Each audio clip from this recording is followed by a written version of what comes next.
Hi, it's Liz from the Barefoot Hypno. So today I was going to talk about those first couple of days, because one thing I remember really clearly is feeling so at a loss at what to do with this tiny, tiny baby. But actually, the first 24 hours after a baby is born, often they will sleep. They will sleep really well, depending obviously on the state of the baby in terms of the birth, but often a newborn will just sleep really, really well, and that's exactly what you should do as well. If your baby's sleeping amazing in those first 24 hours, just let it.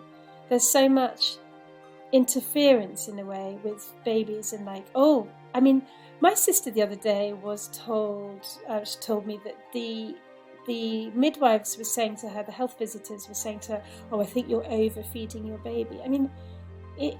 Because it was sleeping so well, it was sleeping like 4 or 5 hours at a time. It's like I just couldn't really comprehend why anyone would say you're overfeeding a baby, because it just seems people are constantly telling you you're overfeeding, you're underfeeding, and really it's just about relaxing and just trusting yourself. If your baby's alert when it's awake and sleeps really well when it sleeps, is latching on and taking food, you can feel this baby's okay, and it's really important just to go with that.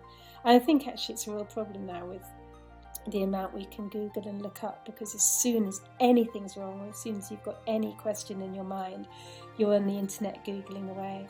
And there's so much information out there, and you've got to think about who puts the information up, because either it's somebody with something to sell, so they've got particular sort of biased viewpoint, or that they're plugging something, or if it is just a member of the public, why are they doing it?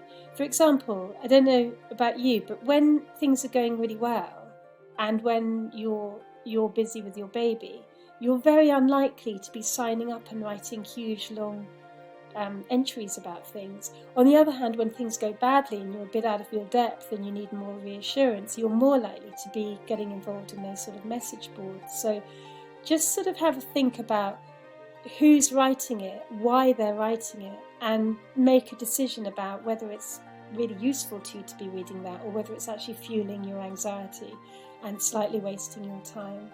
So you just need to be mindful about how much you Google and what you use as your sources.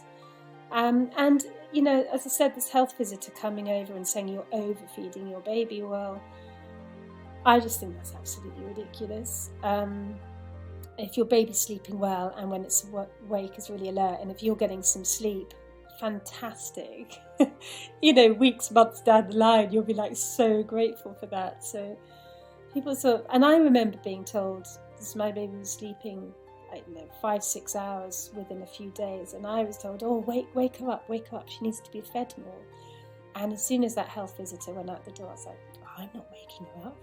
I was like in my 40s. I needed my sleep. I wasn't about to wake a baby up, because, as I say, when she was awake, she was very happy and very alert. So there is so much in this about just trusting your own instincts and sleeping when your baby sleeps, and just getting into a rhythm with your baby and just learning, getting to know it in a very curious, calm way. And the more you can do that, the more of a happy experience you're going to have.